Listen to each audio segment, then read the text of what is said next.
Updates చూద్దాం. Urea సమస్యలపై రేవంత్ రెడ్డి కీలక వ్యాఖ్యలు చేశారు. ఏ పనిలో అయినా అధికారుల మధ్య సమన్వయం కీలకమన్నారు. యూరియా విషయంలో సమన్వయ లోపం వల్లే సమస్య వచ్చిందన్నారు. ముందుగానే టోకన్లు ఇచ్చి జాగ్రత్త పడితే లైన్లు ఉండేవి కాదని, ఎక్కువసేపు లైన్లో నిలబడితే సహనం కోల్పోయి నిరసన తెలుపుతారని అన్నారు. సమస్య వచ్చినప్పుడు రాజకీయాలకు అతీతంగా పనిచేయాలని రేవంత్ పిలుపునిచ్చారు.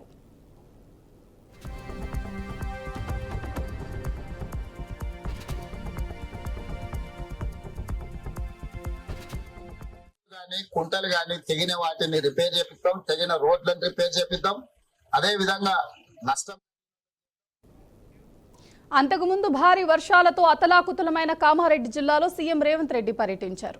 వరదల వల్ల కలిగిన నష్టాన్ని పరిశీలించారు. వరద ఉధృతికి దెబ్బతిన్న లింగంపేట మండలం కుర్దు గ్రామంలో పాముల వాగుపై ఉన్న R&B వంతెనను సీఎం చెక్ చేశారు. అదే మండలంలో బురుగిద్ద గ్రామంలో నష్టపోయిన పలువురు రైతుల పొలాలను పరిశీలించి వారితో మాట్లాడారు.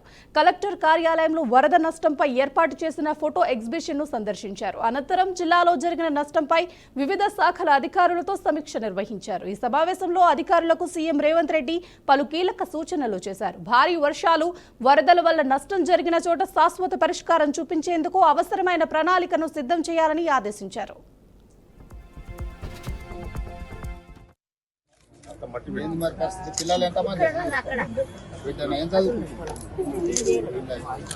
అదే విధంగా మీకు చెరువులు గాని కుంటలు గాని తెగిన వాటిని రిపేర్ చేపిస్తాం, తెగిన రోడ్లను రిపేర్ చేపిద్దాం. అదే విధంగా నష్టం జరిగిన వాళ్ళకి చేద్దాం. లేని పూరి గుడిసెలు ఉండి ఇల్లు కూలిపోయిన వాళ్ళు ఉంటే ప్రత్యేకంగా హౌసింగ్ స్కీమ్ లో కూడా వాళ్ళని ఇంక్లూడ్ చేయండి కలెక్టర్ గారు. మనం ఈ ఫ్లడ్ డామేజెస్ లో కూడా మనం కొన్ని ఇల్లు ఇవ్వచ్చు అదనంగా ప్రత్యేక కోటా కింద. అట్లాంటి పేదవాళ్ళు ఉంటే కూడా వాళ్ళని ఇచ్చేయండి. చనిపోయిన కుటుంబాలు ఎవరున్నా 5 లక్షల రూపాయలు తక్షణమే ఇచ్చేయండి. ఒకవేళ విడుదల చేయండి, విడుదల చేయకపోతే ఎంబడే విడుదల చేయండి.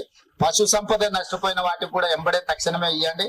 ఇళ్లకు నీళ్లు వచ్చినప్పుడు మనం దాన్ని ఆదుకోవడానికి ఇచ్చే నగదు కూడా అన్ని కుటుంబాలకు వచ్చినాయా లేదా వాటి అన్నిటిని కూడా మీరు చూసుకొని వాళ్ళందరికీ కూడా ఇంకెవరైనా మిస్ అయితే కూడా వాళ్ళందరినీ కూడా మీరు పర్సనల్ గా మళ్ళీ ఒకసారి ఆ కాలనీలు విజిట్ చేయించి వాటన్నిటిని కూడా చేయండి. వాళ్ళు ఏదో రిప్రజెంటేషన్ ఇస్తా అంటారు, వెళ్ళేటప్పుడు తప్పకుండా తీసుకుంటే తొందరపడకండి.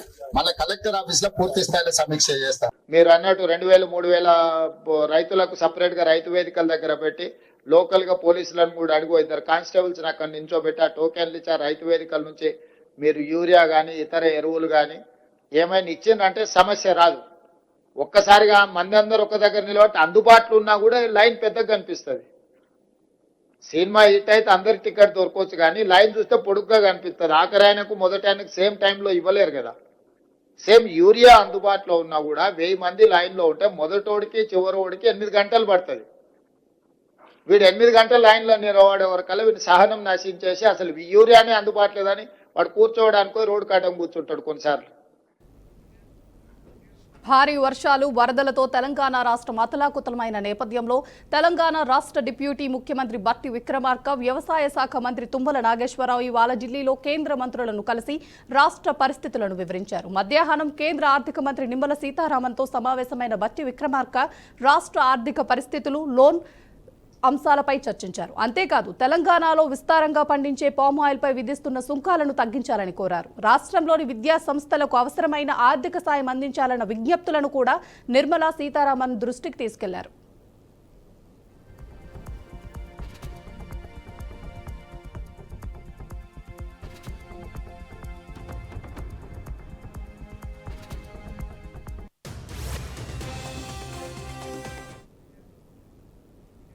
సీఎం చంద్రబాబు అధ్యక్షతన ఏపీ మంత్రివర్గ సమావేశం జరిగింది. ఈ భేటీలో రాష్ట్రంలోని పౌరులందరికీ ఆరోగ్య బీమా కల్పిస్తూ కీలక నిర్ణయం తీసుకున్నారు. యూనివర్సల్ హెల్త్ పాలసీకి మంత్రివర్గం ఆమోదం తెలిపింది. ఆయుష్మాన్ భారత్ ఎన్టీఆర్ వైద్య సేవ పథకం కింద యూనివర్సల్ హెల్త్ పాలసీకి ఆమోద ముద్ర వేశారు. ఏడాదికి ఒక్కో కుటుంబానికి 25 లక్షల వరకు ఉచిత వైద్య చికిత్సలు అందేలా కొత్త విధానం తీసుకొచ్చేందుకు నిర్ణయించారు. ఆర్థిక స్థితిగతులతో సంబంధం లేకుండా అందరికీ హెల్త్ పాలసీ అమలుకు మంత్రివర్గం నిర్ణయం తీసుకుంది.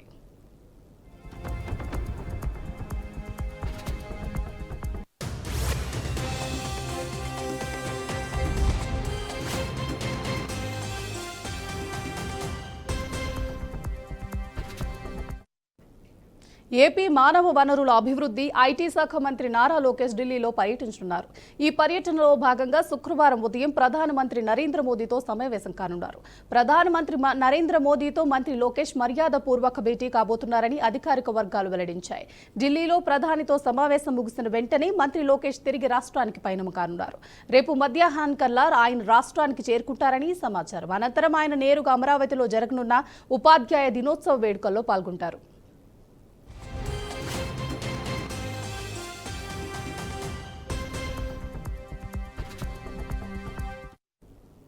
భీమ్ కంపెనీకి అసలు బ్యాంక్ అకౌంటే లేదని, బ్యాంక్ అకౌంట్ లేని కంపెనీ ద్వారా డబ్బులు ఎలా ట్రాన్సాక్షన్ జరుగుతున్నాయంటూ వైసీపీ రాష్ట్ర కోఆర్డినేటర్ సజ్జల రామకృష్ణారెడ్డి ప్రశ్నించారు.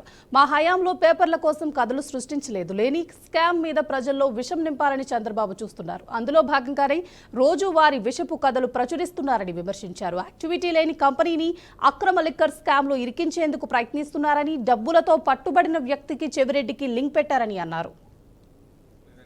మన ప్రతి దాని మీద రియాక్ట్ కావాలనే వాళ్ళు కోరుకుంటుంటారు. వాటన్నిటి అవుతుంటే అసలు ఇష్యూస్ నుంచి పక్కకు పోతుంది అనేది ఒకటి. అండ్ దాంట్లో ఏదైనా కొంతన్నా వాస్తవం ఉంటే దాని గురించి ఏదో ఎక్స్ప్లెనేషన్ ఇవ్వాలి, లేకుంటే చేయాల్సిన అవసరం ఏముందని రెండు ఈ కారణాల వల్ల రాలా. కానీ ఈ రోజు రాసిన దాంట్లో సిట్ అని మధ్యలో, ఎందుకంటే దానికి అధికారిక హోదా ఉంది కాబట్టి దాని ముందు ఆ పేరు చెప్పేసి వీళ్ళు అనుకున్నవన్నీ దాంట్లో రాశారు.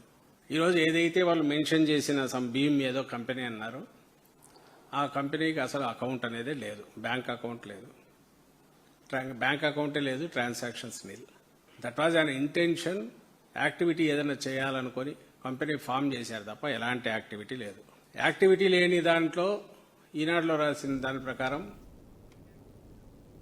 పెన్నెల్లి సోదరులకు దేశ అత్యున్నత న్యాయస్థానం సుప్రీంకోర్టులో భారీ ఊరట లభించింది. పల్నాడు జిల్లా వెల్లుర్తి మండలం గుడ్లపాలకు చెందిన టీడీపీ నాయకులు జవిరెడ్డి వెంకటేశ్వర్లు, జవిరెడ్డి కోటేశ్వరరావు జంట హత్యల కేసులో పిన్నెల్లి రామకృష్ణారెడ్డి సోదరులను అరెస్ట్ చేయకుండా మధ్యంతర ఉపశమనం కల్పిస్తూ ధర్మాసనం తీర్పును వెలువరించింది.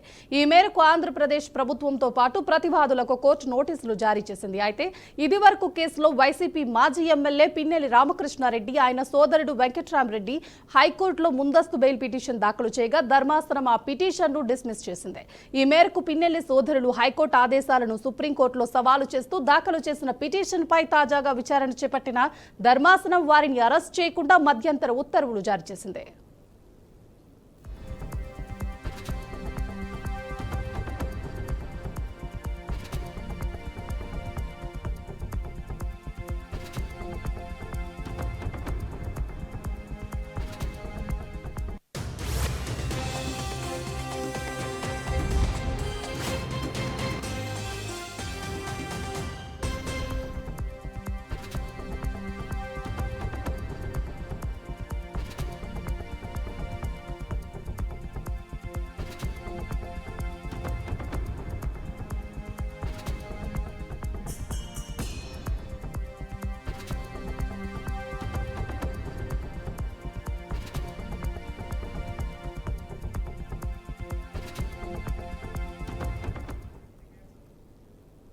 తెలంగాణ ఉద్యమంలో కీలక పాత్ర పోషించిన సాంస్కృతిక సంస్థ తెలంగాణ జాగృతిలో అంతర్గత విభేదాలు భగ్గుమన్నాయి. జాగృతి అధ్యక్షురాలు కవిత నాయకత్వంపై ఆ సంస్థకు చెందిన కీలక నేత మేడే రాజీవ్ సాగర్ తీవ్ర అసంతృప్తి వ్యక్తం చేశారు. తామంతా కేసీఆర్ కోసమే పనిచేస్తామని, ఆయన ఏ నిర్ణయం తీసుకున్నా కట్టుబడి ఉంటామని స్పష్టం చేశారు. కవిత తీసుకుంటున్న నిర్ణయాల వల్ల సంస్థలోని కార్యకర్తల భవిష్యత్తు అంధకారంలో పడుతుందని ఆవేదన వ్యక్తం చేశారు. తెలంగాణ జాగృతి నాయకులమైన తాము ఎల్లప్పుడూ కేసీఆర్ కోసమే పనిచేస్తామని, ఆయన నిర్ణయమే తమకు శిరోధార్యమన్నారు. సామాజిక న్యాయం గురించి మాట్లాడుతున్న కవితకు 2 సార్లు ఎంపీగా, 2 సార్లు ఎమ్మెల్సీగా అవకాశాలు వచ్చాయని గుర్తు చేశారు. ఆమె వెనుక నడిచిన కార్యకర్తలకు ఎలాంటి సామాజిక న్యాయం జరిగిందని నిలదీశారు. కవిత వ్యక్తిగత ఎజెండాతో పనిచేస్తున్నట్లుగా కనిపిస్తుందని ఆరోపించారు.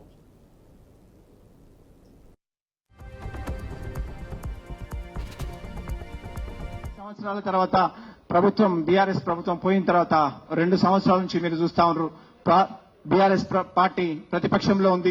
ప్రతిపక్షంలో ఉన్న దగ్గర నుంచి ఎన్ని ఆటంకాలు వచ్చినా మేము కేసీఆర్ గారు చెప్పిన కార్యక్రమానికి మేమందరం కూడా నిలబడ్డాం. ఎంతో మంది పదవులు వచ్చిన వాళ్ళు ఎంతో మంది వచ్చినా కూడా, వేరే పార్టీలకు పోయినా కూడా మేము నమ్మిన సిద్ధాంతం ప్రకారం మేము ఏదైతే నమ్మినామో కేసీఆర్ గారు గాని, కేటీఆర్ గారు గాని, హరీష్ రావు గారిది గాని ఒకటే తప్పన తెలంగాణ తెలంగాణ తెలంగాణ తెలంగాణ. ఇదే తెలంగాణ ద్రోహులు ఇప్పుడు మళ్ళీ సార్ మీద పడి దగా చేయడానికి తెలంగాణకు వస్తే మీరు మాట్లాడే మాటలు వాళ్ళకు ఊతం ఇచ్చే విధంగా ఉంటాయా లేదా, అది పార్టీకి నష్టం జరుగుతుందా లేదా అని కూడా మీరు ఒకసారి ఆత్మవిమర్శన చేసుకోవాలని నేను కోరుకుంటున్నాక మరొకసారి చెప్తున్నా, హరీష్ అన్నంత క్రమశిక్షణ కలిగిన నాయకుడిని నేను నా జీవితంలో 3 నెలలుగా మీరు ఏదో కన్ఫ్యూజన్లు ఉన్నారు, మీరు ఎవరి బ్లాక్మెయిల్కి గురవుతున్నారు, మీరు ఏదో ప్రలోభాలకు గురవుతున్నారు. మీరు దాని నుంచి బయటకు రండి. ఈ తెలంగాణ మీకున్నది. మీరు బయటకు వచ్చి కేసీఆర్ గారి నాయకత్వంలో ఇవాళ ఈ తెలంగాణని కాపాడుకోవాల్సిన అవసరం ఉందని చెప్పేసి తెలియజేస్తూ, ఒకవేళ మీరు అట్లాగే మార్చుకోకుండా మేము రేవంత్ రెడ్డి గారితోటి లేకపోతే నరేంద్ర మోడీ తోటి చంద్రబాబు నాయుడు యొక్క శక్తులకు ఊతమిచ్చినట్టుగా, నేను అనట్లేదు రేవంత్ రెడ్డి గారితో కలిసి పనిచేస్తుందని, కానీ మీరు చేసే కార్యక్రమాలు వాళ్ళకు ఉపయోగపడుతున్నాయి. తద్వారా ఇలా బీఆర్ఎస్ పార్టీ దెబ్బతింటే ఉత్తరాది వచ్చి ఈ తెలంగాణ వ్యవహారం చేయాలన్నా ఇలా చూస్తున్నారు. ఏ రకంగా వ్యాపారస్తులు వచ్చి ఈ తెలంగాణ ప్రాంతంలో చేస్తున్నారు. ఇలా మళ్ళీ సీమాంధ్ర శక్తులంతా వచ్చి బలపడితే మీరు మాట్లాడిన మాటలు ఏ శక్తులు, ఏ పత్రికలు, ఏ టీవీలు చూపిస్తున్నాయి అంటే ఈ తెలంగాణని సర్వనా. భారత్ సింగపూర్ మధ్య సంబంధాలు కేవలం దౌత్యపరమైన అంశాలకే పరిమితం కాదని ప్రధానమంత్రి నరేంద్ర మోదీ అన్నారు. ఇరు దేశాల భాగస్వామ్యం సాంప్రదాయ రంగాలను దాటి అత్యాధునిక సాంకేతిక రంగాల వైపు శరవేగంగా విస్తరిస్తోందని స్పష్టం చేశారు. సింగపూర్ ప్రధాని లారెన్స్ వాంగ్తో కలిసి ఆయన మాట్లాడారు. ఇరు దేశాల మధ్య సంబంధాలు పరస్పర ప్రయోజనాలే లక్ష్యంగా శాంతి, శ్రేయస్సులనే ఉమ్మడి ధార్మికతతో ముందుకు సాగుతున్నాయని మోదీ అన్నారు. फ्रेंड्स, सिंगापुर हमारी एक्ट ईस्ट पॉलिसी का एक महत्वपूर्ण स्तंभ है. हम आसियान के साथ सहयोग और इंडो पैसिफिक क्षेत्र में शांति और स्थिरता के जॉइंट विजन को आगे बढ़ाने के लिए मिलकर काम करते रहेंगे. आतंकवाद को लेकर हमारी समान चिंताएं हैं. हम मानते हैं कि आतंकवाद के खिलाफ एकजुटता से लड़ना सभी मानवतावादी देशों का कर्तव्य है. पहलगाम में हुए आतंकवादी हमले के बाद भारत के लोगों के प्रति संवेदना और आतंकवाद के खिलाफ हमारी लड़ाई में समर्थन के लिए मैं प्रधानमंत्री वांग और सिंगापुर सरकार का आभार व्यक्त करता हूं. फ्रेंड्स, सिंगापुर हमारी एक्ट ईस्ट पॉलिसी का एक महत्वपूर्ण स्तंभ है. हम आसियान के साथ सहयोग और इंडो पैसिफिक क्षेत्र में शांति और स्थिरता के जॉइंट विजन को आगे बढ़ाने के लिए मिलकर काम करते रहेंगे. आतंकवाद को लेकर हमारी समान चिंताएं हैं. हम मानते हैं कि आतंकवाद के खिलाफ एकजुटता से लड़ना सभी मानवतावादी देशों का कर्तव्य है. पहलगाम में हुए आतंकवादी हमले के बाद भारत के लोगों के प्रति संवेदना और आतंकवाद के खिलाफ हमारी लड़ाई में समर्थन के लिए मैं प्रधानमंत्री. రాష్ట్రపతి ద్రౌపది ముర్ము అధికారిక ప్రమాణాల నిమిత్తం కొనుగోలు చేయనున్న అత్యంత భద్రత కలిగిన నూతన GNW కారును పన్నుల నుంచి పూర్తి మినహాయింపు లభించింది. 3.66 కోట్ల విలువైన ఈ బుల్లెట్ ప్రూఫ్ వాహనంపై విధించాల్సిన IGST కాంపెన్సేషన్ సెస్సును రద్దు చేస్తూ GST కౌన్సిల్ కీలక నిర్ణయం తీసుకుంది. రాష్ట్రపతి వాహనం ఒక విలాసవంతమైన వస్తువు కాదని, దేశ భద్రతకు సంబంధించిన వ్యూహాత్మక ఆస్తి అనే ప్రత్యేక కారణంతో ఈ వెసులుబాటు కల్పిస్తున్నట్లు తెలుస్తోంది.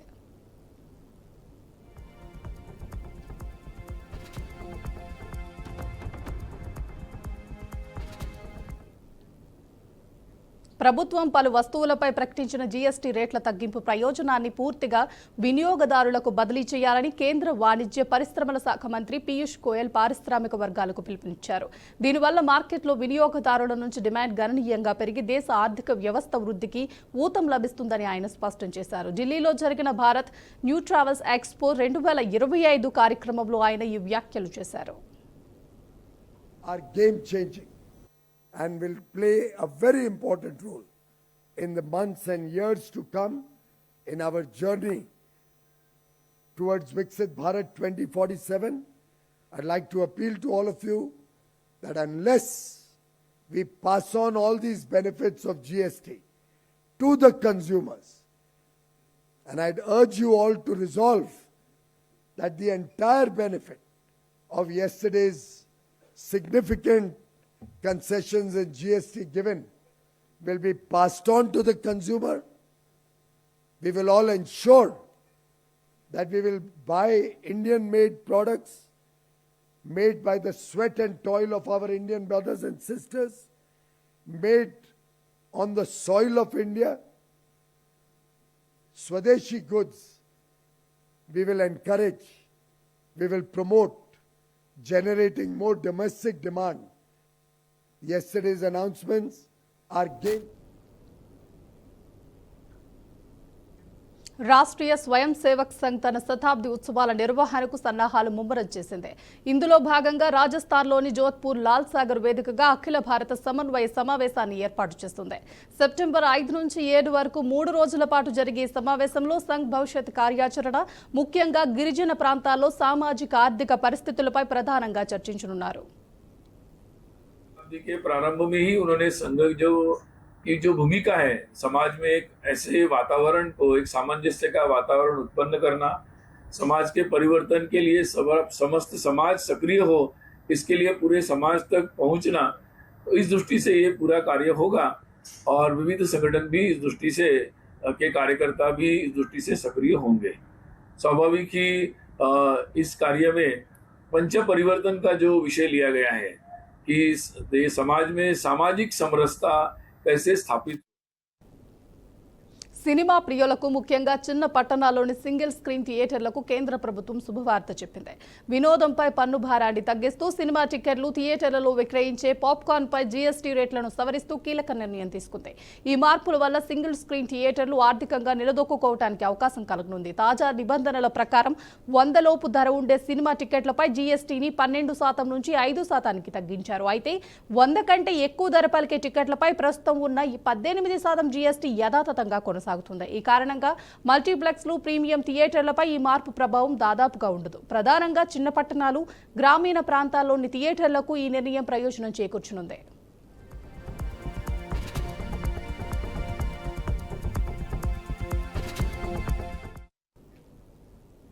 ఉత్తర తుర్కియాలోని జొంగుల్టాక్ తీరంలో లగ్జరీ నౌక మునిగిన ఘటన కలకలం రేపింది. ప్రారంభించిన కొన్ని నిమిషాల్లోనే నౌక సముద్రంలో మునిగిపోవడంతో ప్రయాణికులు, సిబ్బంది భయాందోళనకు గురయ్యారు. మెడ్లూమాస్ షిప్ యార్డ్లో సరికొత్తగా నిర్మించిన ఈ నౌక ఖర్చు దాదాపు $1 మిలియన్ అయిందని అధికారులు తెలిపారు. మంగళవారం కొంతమంది ప్రయాణికులు, సిబ్బందితో ఈ నౌక ప్రయాణం మొదలైంది. అయితే కేవలం 15 నిమిషాల వ్యవధిలోనే అది సముద్రంలో మునిగిపోయింది. దీంతో ప్రయాణికులు, సిబ్బంది వెంటనే సముద్రంలోకి దూకి సురక్షితంగా ఒడ్డుకు చేరుకున్నారు. నౌక మునిగిపోతుండటంతో నిరుత్సాహానికి గురైన యజమాని, కెప్టెన్ కూడా చివరికి దూకి ఒడ్డుకు చేరుకున్నారు. ఈ ఘటనలో ఎలాంటి ప్రాణ నష్టం జరగలేదని నిర్వాహకులు స్పష్టం చేశారు. అయితే నౌక మునిగిపోవటానికి గల కారణాలు ఇంకా స్పష్టంగా తెలియరాలేదని, దీనిపై త్వరలోనే సమగ్ర విచారణ చేపడతామని అధికారులు వెల్లడించారు.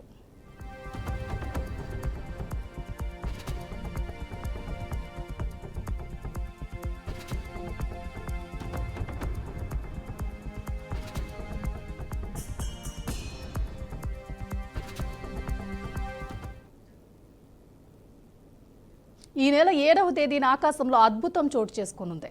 గడిచిన దశాబ్ద కాలంలోనే అత్యంత ప్రకాశవంతమైన చంద్రగ్రహణం ఏర్పడుతుంది. రాత్రి 8:58 మొదలై 11 గంటలకు సంపూర్ణ చంద్రగ్రహణం ఏర్పడి తెల్లవారుజామున 2:25 గ్రహణం విడవనుంది.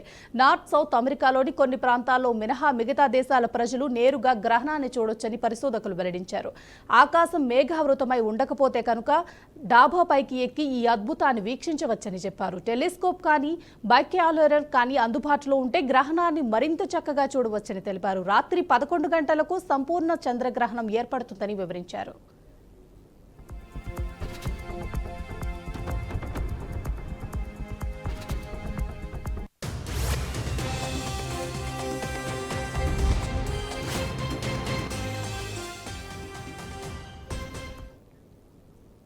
భారత్తో అనుసరిస్తున్న సుంకాల యుద్ధాన్ని అమెరికా తక్షణమే విరమించుకోకపోతే భవిష్యత్తులో తీవ్రంగా నష్టపోవాల్సి వస్తుందని కాంగ్రెస్ సీనియర్ నేత ఎంపీ శశిధర్ రూర్ హెచ్చరించారు. ఒకప్పుడు చైనాను ఎవరు కోల్పోయారు అని వాషింగ్టన్లో చర్చ జరిగినట్టు భవిష్యత్తులో భారత్ను ఎవరు కోల్పోయారు అని బాధపడే పరిస్థితిని తెచ్చుకోవద్దు అని ఆయన అమెరికాకు హితవు పలికారు. భారత్తో వ్యూహాత్మక భాగస్వామ్యాన్ని దెబ్బతీసే చర్యలు ఇరు దేశాలకే కాక ప్రపంచానికి కూడా మంచిది కాదని ఆయన స్పష్టం చేశారు.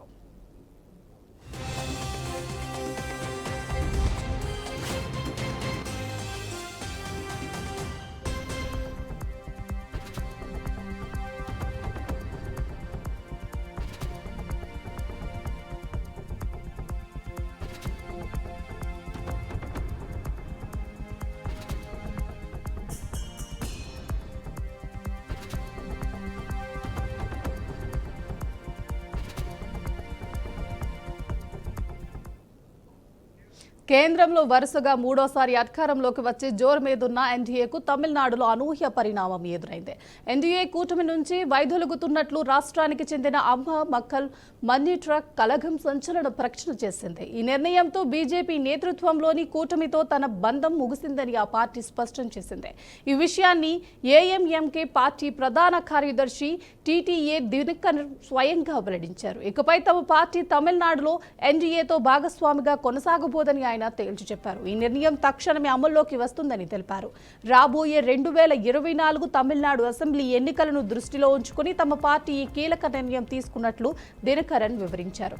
ఈ పరిణామం తమిళనాడు రాజకీయాల్లో ఆసక్తిని రేకెత్తిస్తుంది.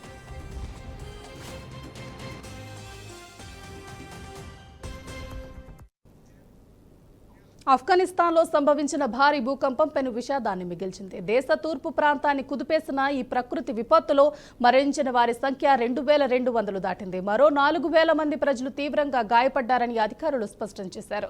పాకిస్తాన్ సరిహద్దుకు సమీపంలో ఉన్న కునార్ ప్రావిన్స్ లో భూకంప తీవ్రత అత్యధికంగా ఉంది. సహాయక చర్యలు కొనసాగుతున్నప్పటికీ కొండ ప్రాంతాలైన కారణంగా బృందాలకు తీవ్ర ఇబ్బందులు ఎదురవుతూనే ఉన్నాయి.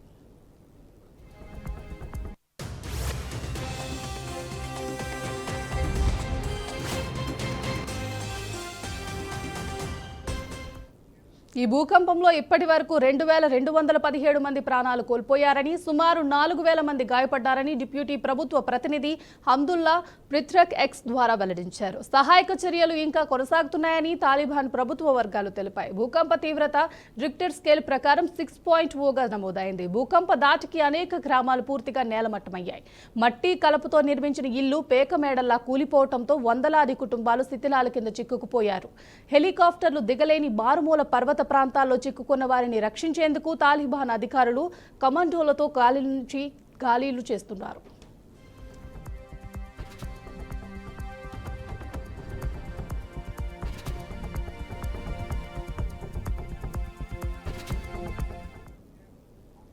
దేశీయ స్టాక్ మార్కెట్లు తీవ్ర ఒడిదుడుకుల మధ్య స్వల్ప లాభాలతో ముగిశాయి. ప్రభుత్వం ప్రకటించిన జీఎస్టీ సంస్కరణలతో ట్రేడింగ్ ఆరంభంలో సూచీలు భారీ ఉత్సాహాన్ని ప్రదర్శించాయి. సెన్సెక్స్ ఏకంగా 900 పాయింట్లకు పైగా లాభపడింది. అయితే ఈ జోరు ఎక్కువసేపు నిలవలేదు. అధిక లాభాల వద్ద ఇన్వెస్టర్లు అమ్మకాలకు మొగ్గు చూపడం, ముఖ్యంగా ఐటీ షేర్లలో అమ్మకాల ఒత్తిడి పెరగడంతో మార్కెట్లు చాలా వరకు లాభాలను కోల్పోయాయి. ట్రేడింగ్ ముగిసే సమయానికి సెన్సెక్స్ 150.30 పాయింట్ల లాభంతో 80,718.01 వద్ద స్థిరపడింది. నిఫ్టీ కూడా 19.25 పాయింట్ల స్వల్ప లాభంతో 24,734.30 వద్ద ముగిసింది. జీఎస్టీ సంస్కరణల సానుకూల ప్రభావంతో సెన్సెక్స్ ఉదయం 81,456.67 వద్ద భారీ గ్యాప్ అప్తో ప్రారంభమైనప్పటికీ ఆ స్థాయిని నిలుపుకోలేకపోయింది.